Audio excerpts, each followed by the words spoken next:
On the BuzzBeater this Sunday, huge harassment headlines as the fallout topples two leading Democrats. First John Conyers and now Al Franken, quitting under fire. I may be resigning my seat, but I am not giving up my voice. And not even an apology from Al Franken. I am more than a little stunned. If you're a woman who felt violated by Al Franken, you think that's somehow reassuring to you? Right. That makes it better? Right. There was nothing about this that was focused on the victims. We say zero tolerance. Does that mean that every act deserves the death penalty, which was what we saw for Senator Franken here, is the political death penalty? As predicted, Franken was a victim of the PC lynch mob. This was a crass political ploy. Democrats dumping Franken overboard because now that they can claim, hey, the moral high ground for 2018 and pursue allegations against Donald Trump and Roy Moore. And President Trump creating a media furor by endorsing Republican candidate Roy Moore. The President of the United States would rather have an accused child molester in the Senate than a Democrat. If you give money to President Trump or you give money to the Republican National Committee, you are giving money to Roy Moore, and you are endorsing everything that Roy Moore stands for. I think the president's taking political risk. He doesn't need to. Doing the Mitch McConnell thing, let Alabama decide, probably would be the best way. Are the media taking sides against Trump and Moore in Tuesday's election and tarring the entire Republican Party in the process? Have they held Franken and Conyers to the same standards? And the press reveals the real reason GOP Congressman Trent Franks abruptly resigned over an outrageous request to female staffers. We'll talk to two former Trump campaign officials, Corey Lewandowski and Dave Bossie, about this and the coverage of the president they helped elect. CNN touts a big exclusive about an explosive email to Donald Trump Jr., which turns out to be wrong. Why have there been so many media screw-ups in the Russia investigation? Plus, new reports on Harvey Weinstein using the press to protect him, and an actress charging Dustin Hoffman with disturbing sexual misconduct. I'm Howard Kurtz, and this is Media Buzz.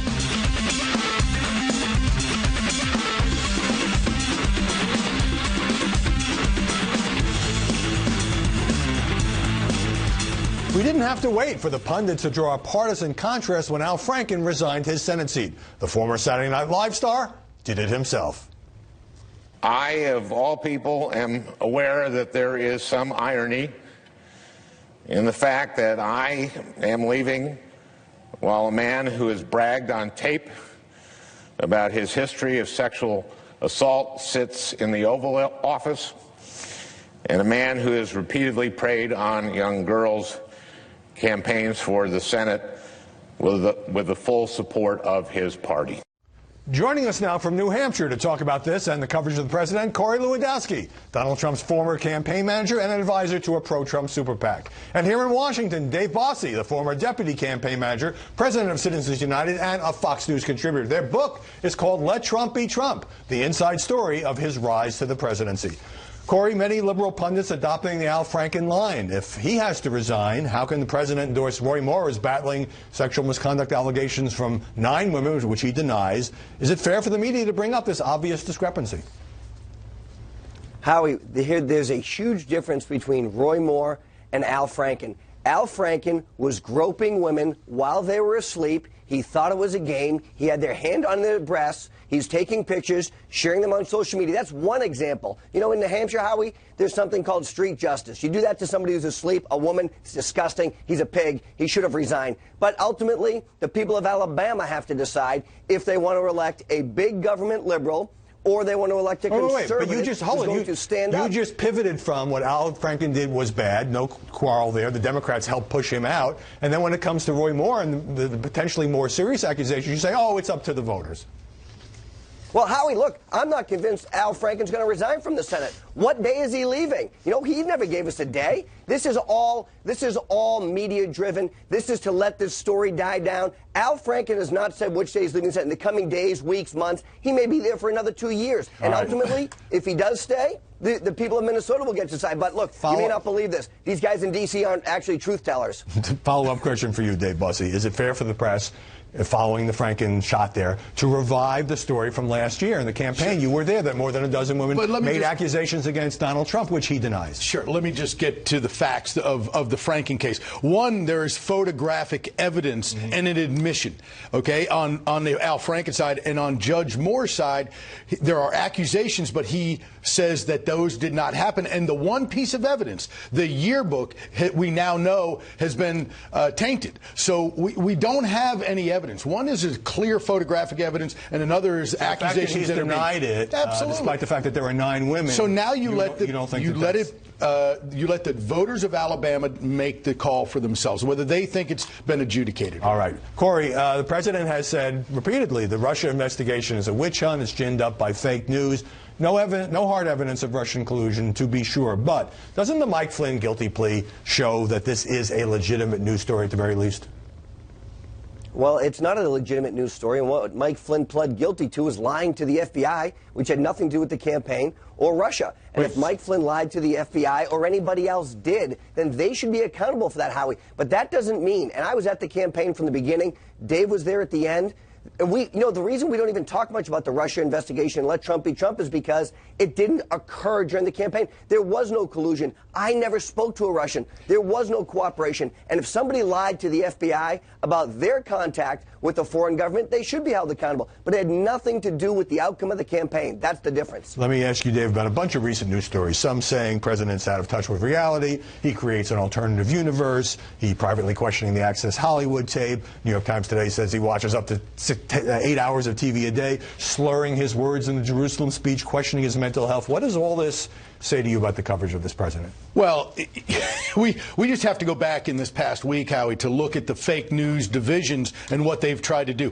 Whether it's ABC News and Brian Ross, who the president said should be fired and never on television again for a fake news story. But it drove the markets down 350 points, and it set a media narrative based on a lie. That's the problem. Then you have the Deutsche Bank records supposed subpoena by the Mueller team, which was then obviously said never happened. Several organizations got that wrong. Many. And then we have the Washington Post with Dave Weigel with this story last night of the empty arena in Pensacola, which of course was packed to the gills and had people waiting outside. We have story after story after story of fake news. And that's look, the New York Times today, all the fake news that's fit to print is what I say about them. They can't help themselves. They hate this president. They will never let him succeed. And that's why he uses Twitter and these speeches to speak directly to the American people. Well, I don't think it's fair to say that everything in every story is fake, and the New York Times story obviously was based on interviews. Let's make the media just get it right for once, and then then the president won't be on them so much, but they continue to feed him. Let me get to some details in your book, Let Trump Be Trump. Corey, early in the campaign, the president attacks John McCain. I prefer people who weren't shot down. You told him that he needed to hold a press conference right away and clean this up. He held a press conference. He didn't back off. And you thought the campaign was over. That seemed to set a template for the media saying, oh, Trump can't possibly survive this.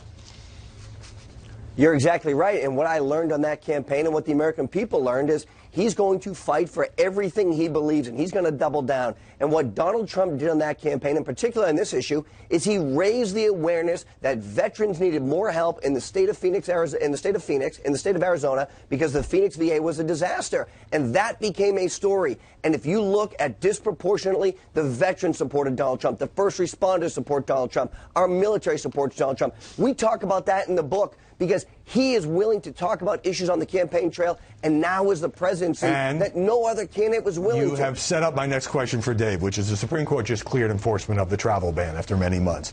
After the San Bernardino murders, the Trump campaign issued a statement that called for a temporary ban on Muslims entering the United States. You guys right.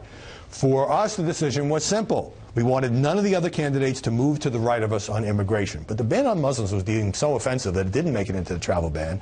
And you deal with it as just this cold political calculation. President Trump's been somebody who is for border security, for America First national security. So whether it's build the wall, whether it's the Kate Steinle verdict last week, whether it's the Supreme Court voting 7-2 last week to allow his ban to be upheld. I'm talking about a campaign position that you're defending as smart politics, which offended a lot of people. This guy has the best political instincts in America. President Trump is a master at understanding, having his finger on the pulse of the American people. And Corey and I, we talk about it in the book. When we're wrong, he lets us know we're wrong. But we think, as the political professionals, oh, we know what to do. And he does. And so Corey and I talk about in the book how we were wrong, and we have to admit it because he has unbelievable instincts. Let me get to this. Corey, you tell the story in the book about Donald Trump's reaction when Paul Manafort, now under indictment obviously, tried to keep him off the Sunday shows, cleaning it up a little bit. Donald Trump saying, I'll go on TV anytime I damn blanking want, and you won't say another blanking word about it. Didn't want to tone it down. I know guys like you with your hair and your skin. Now, you say in the book you think Manafort, who essentially replaced you, is a bad guy. A little bit of score settling here?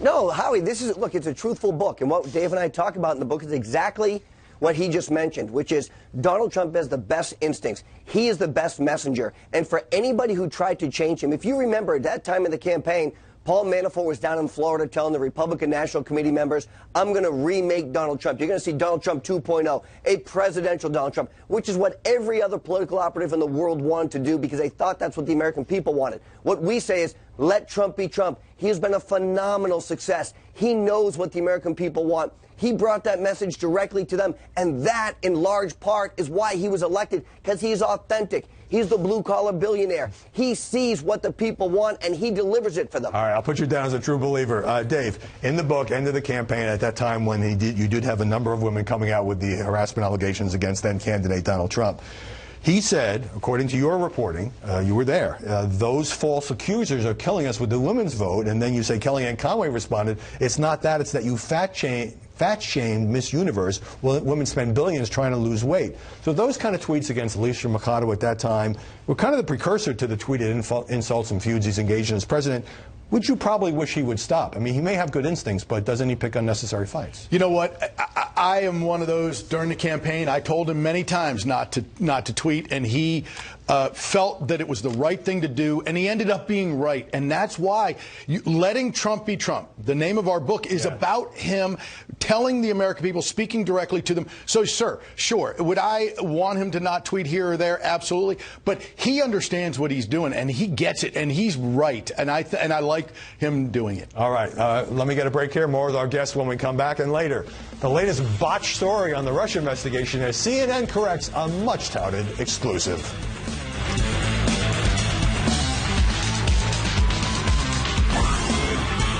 We're back now with Corey Lewandowski and Dave Bossie, authors of Let Trump Be Trump. And Corey, in the fall campaign, you were a CNN commentator.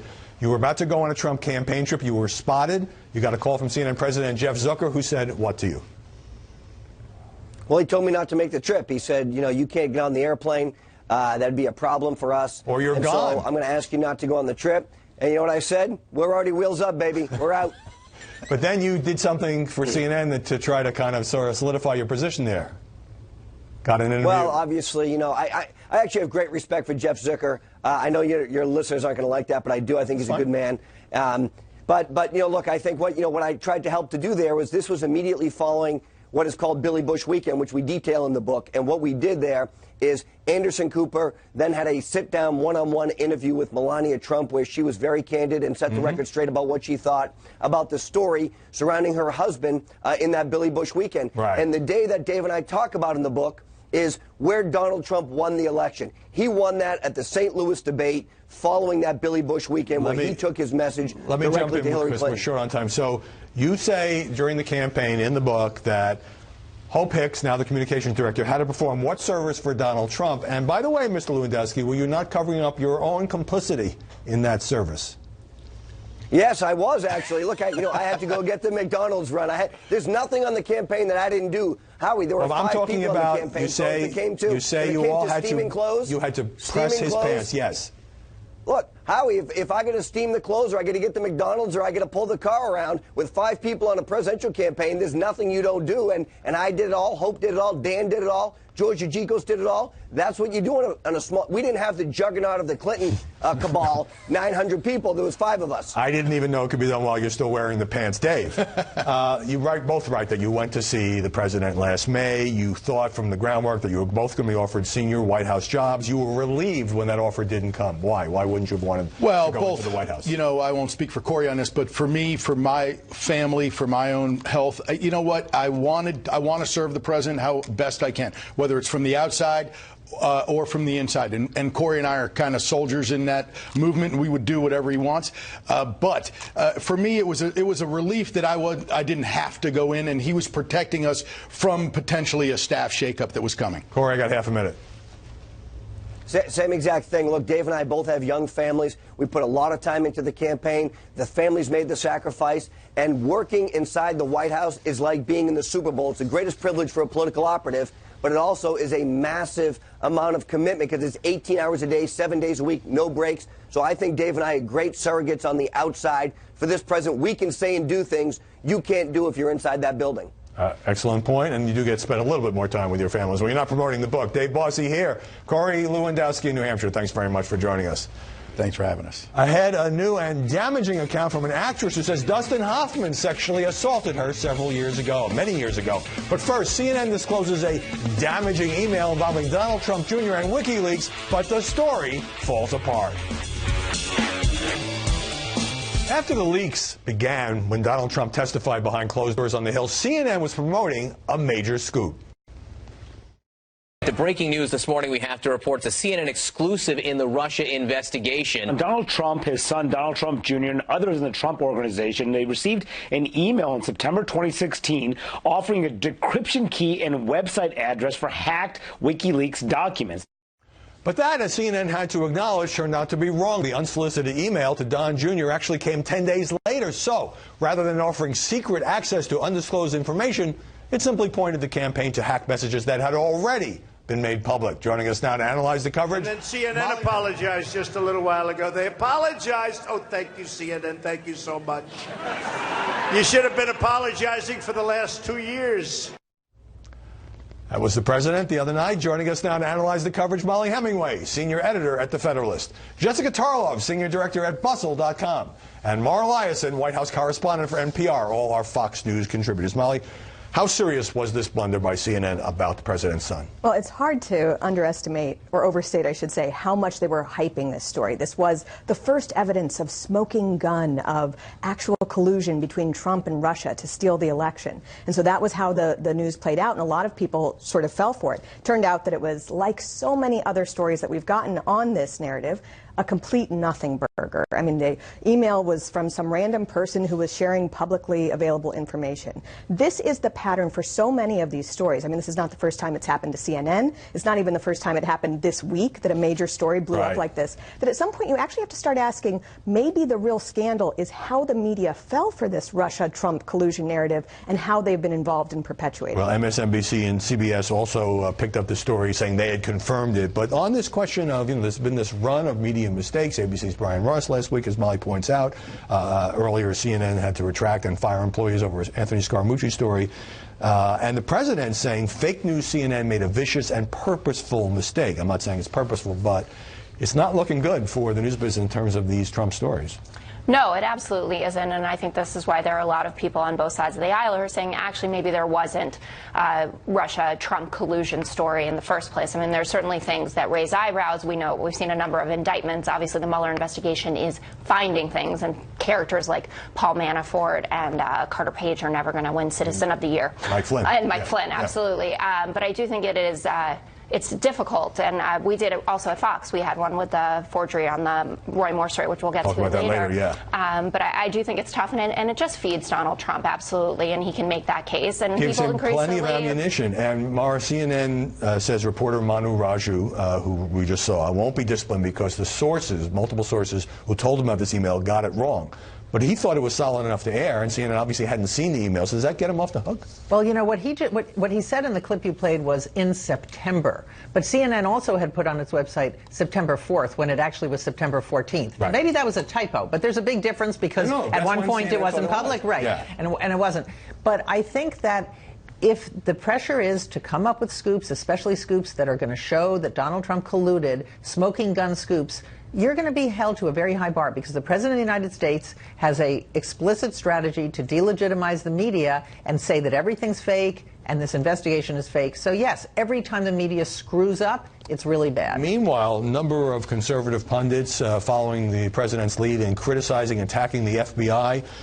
One bit of commentary that's gotten a lot of attention, has been replayed on other cable news channels, came from Fox's Greg Jarrett, talking about the FBI on Hannity.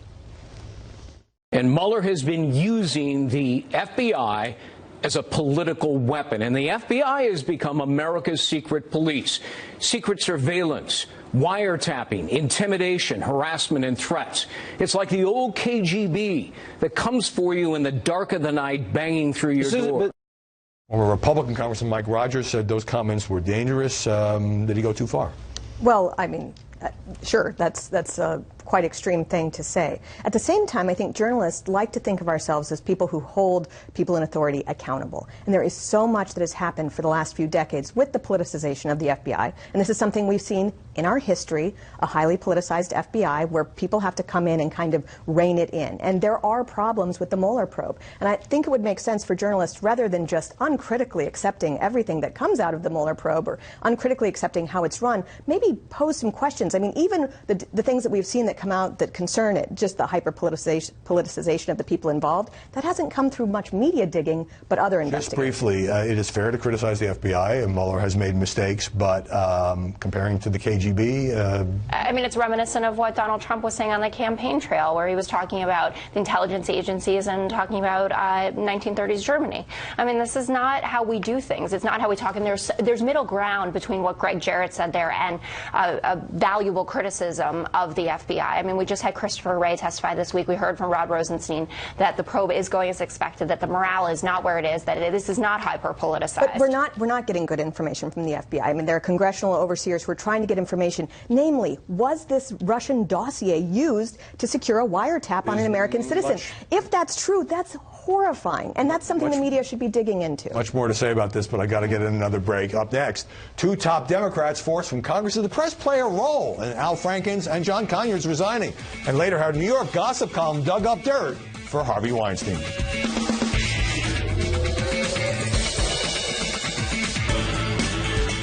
John Conyers, the 88-year-old dean of the House, resigned this week over accusations of sexual assault and harassment after the Detroit Free Press called on him to quit. Within 48 hours, with the Minneapolis Star-Tribune demanding his resignation, Al Franken said he'd be giving up his seat. This after 8 women accused the former comedian of sexual harassment. And that led many liberal pundits to make this argument. If the president admits publicly, as he has done on tape, that he assaulted women as a manner of habit because of his celebrity, saying he could get away with doing it and had done so, why shouldn't he resign today like Franken did? Molly, by taking those partisan shots at Donald Trump and Roy Moore, which Franken knew would be red meat for the media, did he distract journalists from the fact that he didn't apologize in that farewell speech? Well, yeah, I mean, there was so much to look at in that Franken speech, including the lack of the apology, sort of accusing women of not telling the truth about what they had said about him. At the same time, I just think in general the whole media approach here has been one of mob hysteria and one of trying to score partisan political points as opposed to really thoughtful, reasoned debate about an important moment. It's really important to hold sexual harassers accountable. It's also important that we don't go overboard and remove all due process from some of these allegations. I mean, some of these stories are really not holding up journalistically to what you would like to see for the costs that they are incurring, like the destruction of people's careers. Right, and after Franken announced that he's going to resign at an unspecified date, there's been a sort of a theme in the media. Well, maybe we went too far because, look, certainly what Franken did was utterly unacceptable, but you have some pundits saying, well, unwanted kissing, a little butt grabbing during photo ops, it's not in the same category as some of these others. That's what I'm starting to hear from much of the media. There's a huge problem, and there has been from day one with this, in blanket statements about sexual harassers. These guys are all bad guys. There are so many varying degrees. The fact that we even talk about Al Franken in the same conversation as a Harvey Weinstein is patently unfair and ridiculous, and it does society a disservice as well, because there are a number of people out there who now don't know the difference. They don't know the specifics of these stories, and when you're talking about people's careers, you need to know every single detail. Did he put his arm on his waist, or did he rape her? That's an important distinction. Do you think the media coverage of Franken, because in the beginning with that LA radio host Leanne Tweeden and the photo, which was, you know, cringe-worthy, built to the point, the media coverage built to the point where he had to resign, or was the press more following the lead of Democratic senators like Kirsten Gillibrand? I think in this case the press was following the lead. And the reason why it's been so complicated and confusing is because the Democrats haven't thought this through. Do they want to say that in every case, even when the facts are different, the consequence should be uniform, meaning off with your head, you're out of a job? Or do they want to set up a process, some kind of due process, where these things are adjudicated and you can tell the difference from a false accusation from a true one, and one that's really not career-ending and one that is? They haven't figured that out yet. Right now what they're saying is that anyone who has any accusation against them should lose their job, and politically that's really risky for Democrats. On your point, what broke the dam, it seemed to me, was Politico with the seventh accuser, an unnamed former aide, who said Franken forcibly kissed her back in 2006 and said, supposedly, it's my right as an entertainer. No, he tried, but failed. Okay. He moved in for a kiss, but he didn't make it. And then there's an eighth accuser named Tina Dupuis who wrote a very moving piece in The Atlantic, but she just said that during a photo op he grabbed her waist. So your point is that we are treating too much of this as if it's all worthy of the political death penalty? Yes, and it's not just that some of these allegations really don't stand up to a fireable offense, even maybe not even any punishment at all. It's just that the larger scene is just one of mob hysteria, and it's not helpful. It's so important for humans to have interaction, even in the workplace. And sometimes these are attempts at courtship that fail. Sometimes it's just dirty philandering, you know, things like this. There are differences here that are not being well discussed in the media. And Mara, John Conyers looked like nobody was going to tell him what to do, and he wasn't going to get out. And I wonder what you think of the media coverage there, because I think the turning point was his former Deputy Chief of Staff, Marion Brown, going on the Today Show, and we could actually see the accusations from somebody who I think credible. so. There was also a settlement. There had been an actual process in Congress that Nancy Pelosi and others could look into, the Ethics Committee. But right now we've got a couple choices. We've got the Ethics Committee process, which people think is inadequate. We've got this kind of mob or pack mentality where his colleagues of a member say, you're out of here. And then there's what the Republicans are proposing. Let the voters decide. You know, Al Franken, if he wanted to, could step down and run for his old seat. He could. All right. So Republican Congressman Trent Frank's sudden resignation, and he said, well, I talked to 2 female staffers about surrogacy because my wife has been having infertility problems. But then the Associated Press reports he pressured one woman and offered her $5 million to carry his child. And Politico said these women, both of them, feared that he wanted to personally impregnate them and retaliate. Right. So did the press do its job here? I mean, this is the weirdest story yet. It was totally weird, and the Handmaid's Tale comparisons were entertaining me to no end on Twitter. It's a confusing story. Certainly when his statement came out, you kind of thought, oh, this is just a little sad. They had infertility problems close to your staff. Maybe you'd reach out to someone. And then when this... through the same thought process. Exactly. And I was like, and then the next day I was like, well, there's got to be something more, because no one resigns right away. And Paul Ryan wrote that scathing letter. And you know, to get Paul Ryan really fired up, it's got to be super bad. $5 million. It's like a Robert Redford. Politicians have so much money. But I just wanted to add to Mara's point. You know, what's different about corporate America is that you have a boss in the private sector that has the discretion to fire you. In the public sector, the voters are your boss. And we are unless the press gets everyone riled up and your own party colleagues. On this one, it wasn't because of the press. This is the Democratic Party thinking it needs the moral high ground and needs to get rid of everyone. I think the Republicans should go for a little more moral high ground with what's going on in Alabama. That's true too. More on this in a moment, because coming up, the press castigating the president for endorsing Roy Moore in Tuesday's election, despite the allegations of sexual misconduct. That election is coming up, folks. And later, another sexual assault allegation against Dustin Hoffman. But are the media going a bit easy on the acting legend?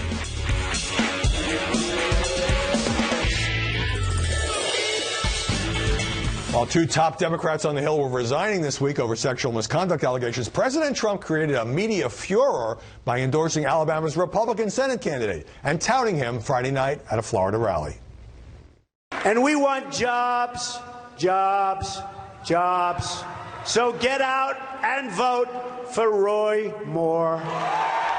Moore has denied sexual harassment and assault allegations from 9 different women, most of whom say he pursued them when they were teenagers. And Molly, Trump had been implicitly backing Roy Moore by beating up on Doug Jones, his liberal Democratic opponent. But once he made an official endorsement, man, the media tried to hang those 9 female accusers around the president's neck. Sure. And one of the things that was interesting was that the New York Times actually said like a week or 2 ago that Trump had endorsed Moore, and that wasn't actually true, which kind of made it less impactful when he finally did endorse Moore. It seemed like that had already been the media narrative going forward. But just in general, this race seems to be a rewrite of 2016, where everybody in D.C. and the political and media establishments agree that Republican voters in Alabama should voluntarily turn over a seat because of serious 40-year-old allegations of sexual misconduct. And I'm not sure that that's going to match the reality on the ground, and I'm not sure we're seeing good media coverage of what issues actually motivate the Alabama voter, how they're making their decisions. It just seems very much like a similar thing of being out of touch with the dynamics on the ground. Nobody's outside of Alabama seems to think there are any other issues except this. But even the conservative Wall Street Journal editorial page called on the president to disavow Roy Moore. But the press is essentially casting them as this as Trump doesn't believe the women, the 9 different women, as opposed to it's politics and he wants the Republican to win. Well, I think it's both for Donald Trump, because he doesn't believe the 16 women who have said that he sexually harassed them, and he doesn't believe the 9 who are saying about Roy Moore. And voters in Alabama don't either. The Washington Post poll showed 71% of Republican voters in Alabama don't believe the charges, and 63% of Trump voters in Alabama didn't believe the charges against him. You know, with the issues with media reporting, and when you find holes in a story, people are just looking for their hook. They're looking for the moment that they can say the whole thing is made up because there was an added date, right? Beverly Young Nelson. She added the date and the location, so the whole thing is a lie, and Roy Moore is innocent. Let's talk about that. So Beverly Young Nelson is one of the 9 accusers. She's the one who's represented by Gloria Allred, and it turns out she's acknowledged that in this signing of her high school yearbook, which showed that she had some relationship with Roy Moore at least, she had added the date and the place, and that does muddy the waters. Is it a big deal? I don't think it's that big a deal. I also think this whole thing about when did the president endorse Roy Moore? The minute the primary was over, he said Roy Moore was going to make a great senator. But no, the first statement was, if these allegations are true, Judge Moore should step aside. But before the allegations, he had already talked about Roy Moore being great. In other words, he made it very clear he was going to endorse whoever won the primary. Just let me mention that on this Beverly Young Nelson business, Fox News' website made a significant error by posting this. Roy Moore accuser admits she forged part of yearbook inscription attributed to Alabama Senate candidate. And that was corrected with an editor's note. But you're right that, people seize on it. But at the same time, CNN had an interview with a friend of Lee Kaufman. She's the one who says that she was sexually accosted by Roy Moore when she was 14. Friend who told her at the time. It seemed like a very credible interview. And so the question is what's fair and what's not fair here for journalists trying to sort through this. Also, I mean, part of the definition of forgery is altering a legitimate document and presenting it as original. And I did watch her statement where she read what he wrote, and she included the parts that she added. So it's a tricky situation, but it's why, when we just list the numbers of accusers, like happens with Franken. Oh, he has this many accusers, and some of them are putting a hand on the waist, and some are leaning in and not getting a kiss. This is why it would be better to have a little bit more discipline about how we talk about these. I mean, there are very serious allegations with Moore, namely involving a 14-year-old, and then there are other things that are a little bit muddier. So we should be careful as media people to be accurate and not overstate what's going on and not hype it up, because then it is easy to discredit things when there are holes in other people's stories. And I'll tell you what the big problem is. There is no such thing as the media. There's conservative media, there's liberal media, there's media that has a partisan agenda, and so everybody's approaching this in a different way. Right. On this Roy Moore race, the Washington Post has published many of these allegations and has vetted them pretty carefully. And talked to people and friends. The Alabama news organizations have done it as well. So you're right, though, and then there was the attempt to have a false allegation peddled to the Washington Post about Roy Moore, which the Post exposed. But as far as the press bringing back the story about of the accusers of Donald Trump, which he denies and has called them liars, Sarah Huckabee Sanders has nothing to see here because the president addressed that during the campaign and the voters addressed it, she said. So because he won the election, the press should no longer question it? Absolutely not. The press should continue until, our last dying day, investigating as much as they possibly can. But they need to be fair, and you're right. I mean, we go to a specific outlet for our fix, and the issue of language, which you bring up, is so important here, because I make sure that every time I discuss Roy Moore to say an alleged child molester. But